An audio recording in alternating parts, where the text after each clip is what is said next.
नमस्कार दोस्तों, अगर आप किशनगढ़ के रहने वाले हैं तो सबसे पहले ये तस्वीरें देखें।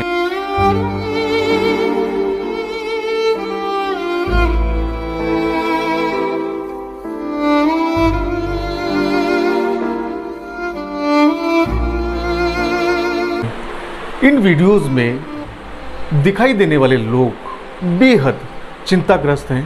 कोरोना की भयावह महामारी के डर से आज वैक्सीनेशन करवाने और कोरोना की जांच करवाने पहुंचे हैं। अभी कोरोना की जांच कराने आए इतने लोगों को जहां आपने देखा ये सभी सुविधाएं कोई भी 3 स्टार या 5 स्टार होटल की नहीं है। यहां के स्थानीय विधायक सुरेश टाक के एक ऐसे प्रयास से की गई सुविधा है जिसमें डेली हजारों की भीड़ राजकीय यज्ञनारायण चिकित्सालय में न हो। आपने कभी गौर किया है वाईएन अस्पताल में रूटीन चेकअप कराने एवं कोरोना जांच के लिए आने वाले हजारों लोगों की भीड़ को शायद नहीं किया होगा। हजारों की संख्या में लोग अपनी अपनी बीमारी को लेकर यज्ञनारायण चिकित्सालय में आते हैं। कौन कोरोना पॉजिटिव है, कौन किसके संपर्क में आकर पॉजिटिव हो जाए, ये कोई नहीं जानता।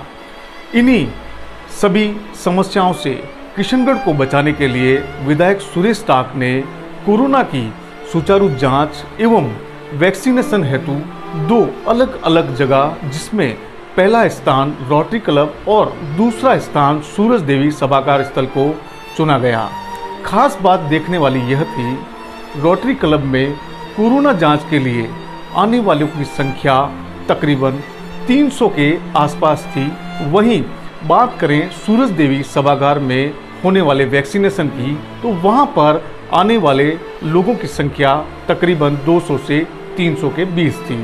सीधा सा मतलब है कि जब 600 से 700 लोग वैक्सीनेशन और कोरोना की जांच रोटरी क्लब और सूरज देवी सभागार में कराने गए, यही पूरी भीड़ वाईएन हॉस्पिटल में जाने वाली थी। लेकिन स्थानीय विधायक की दूरदर्शी सोच के चलते आने वाली 1 मई को राज्य सरकार के आदेशानुसार जो 18 वर्ष से ऊपर युवाओं को वैक्सीनेशन शुरू होने वाला है, उस प्रक्रिया को सुलभ करने हेतु ये सभी व्यवस्थाएं सुचारू की गई है। सकारात्मक दिशा में विधायक के इस प्रयास को सराहा जाना चाहिए। स्थानीय यज्ञनारायण चिकित्सालय में ऑक्सीजन बेड की संख्या पूर्व में मात्र 20 थी, जिसे भी विधायक के प्रयासों से बढ़ाकर 40 कर दी गई। ऑक्सीजन सिलेंडर की संख्या जहां तक कि सूत्रों का हवाला है 2 से 10 के बीच थी, जिसे विधायक द्वारा कलेक्टर को आग्रह करने पर ऑक्सीजन सिलेंडर की संख्या भी डेली रूटीन में बढ़ाकर 45 कर दी गई। यह सभी की गई सुविधाएं सुलभ तो है, लेकिन इतनी आसान नहीं है जितना कि आप सुन और समझ पा रहे हैं। रोज अनुमानित 300 के करीब कोरोना जांच के सैंपल में लगभग 100 के आसपास व्यक्ति पॉजिटिव आ रहे हैं। इसका सीधा सा मतलब है किशनगढ़ में यदि प्रत्येक व्यक्ति कोरोना जांच कराने जाए तो हर तीसरा व्यक्ति कोरोना संक्रमित आ जाए, तो इसमें कोई अतिशयोक्ति नहीं होगी। आपको सीधे तौर पर समझना चाहिए, विश्व में जिस कोरोना महामारी के चलते आज हॉस्पिटल में बेड नहीं है, ऑक्सीजन नहीं है, ये सारी स्थितियां आपको पहले से आगाह करती है। आप मास्क लगाएं, घर पर रहें, हाथ बार बार धोएं, सैनिटाइजर का उपयोग करें और सरकार की दी गई गाइडलाइन का पालन करें। अनावश्यक रूप से घर से बाहर न निकलें। कोरोना की दूसरी लहर वर्तमान में काफ़ी जानलेवा साबित हो रही है। हमें चाहिए कि सरकार द्वारा किए गए प्रयासों में हम अपना पूर्ण योगदान दें। आप देख रहे हैं आगाज़ की आवाज़, मैं ओम प्रकाश नाजवानी। धन्यवाद।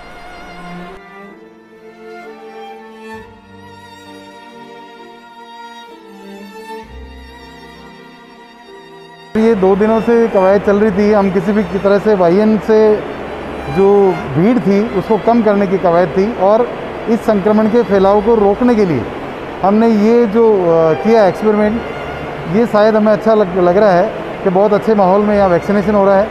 1 तारीख से युवाओं की भीड़ बढ़ेगी, इसलिए भी ये ज़रूरी था कि हम पहले से व्यवस्था कर लें। वाईएन में न तो छाया थी लोगों के लिए बैठ के खड़े होने की, और कंजेस्टेड इतना हो गया था कि हर तरह का पेशेंट वहीं था, चाहे वैक्सीनेशन लगाने वाला हो, चाहे सैम्पलिंग देने वाला हो, चाहे आउटडोर का ऑर्डिनरी इलनेस का पेशेंट हो।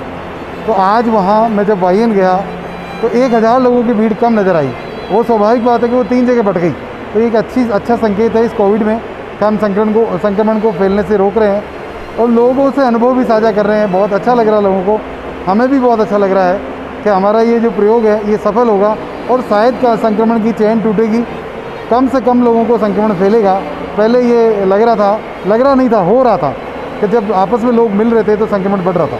वैक्सीनेशन में चाहे सैम्पलिंग में गैप ही नहीं था, लोग इस तरह से खड़े होते थे जैसे कोई लाइन में कोई प्रसाद बट रहा। आज की स्थिति बिल्कुल अलग है, जगह चेंज होने से कम कोविड संक्रमित व्यक्तियों को अलग कर दिया गया, सैम्पलिंग के लोग अलग कर दिए गए, और अस्पताल का जो रूटीन वर्क है वो अलग हो गया। हमने अस्पताल में भी कोविड सेंटर अलग कर दिया ताकि पेशेंट आपस में नहीं मिले। मैं बबीता संचेती एनजीओ में काम करती हूँ, और वैक्सीनेशन चालू हो गया है, बहुत लोग लगवा रहे हैं, परंतु कई लोग जागरूक नहीं है। उनको जागरूक होना पड़ेगा अपने लिए और लोगों के लिए। आप इससे कोई नुकसान नहीं होगा। आप सोचें कि इससे नुकसान होगा या किसी की डेथ हो जाएगी, ऐसा कुछ नहीं है। आप लोग आइए, वैक्सीन लगवाइए, और आप भी सुरक्षित दीजिए, दूसरों को भी सुरक्षित करिए। धन्यवाद।